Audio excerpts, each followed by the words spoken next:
Venezuela hökuməti ABŞ-nin neft tankerlərinə qarşı siyasətinə cavab olaraq ölkənin hərbi dəniz qüvvələrini neft daşıyan gəmiləri müşahidə etmək üçün dənizə çıxarıb. Bu addım dekabrın 18-i gecəsi baş verib. Tankerlər hərbi gəmilərin qoruması altında ölkənin şərq sahillərindən çıxaraq əsasən Asiya bazarlarına üz tutublar. Bu, ABŞ prezidenti Donald Trump'ın dünən Venezuelanın tam blokada qərarından sonra baş verib.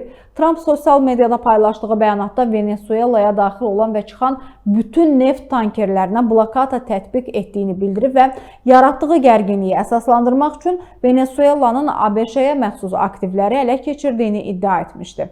Venezuela hökuməti Trump'ın qərarını beynəlxalq hüququn pozulması və imperialist niyyət kimi qəti şəkildə pisləyib.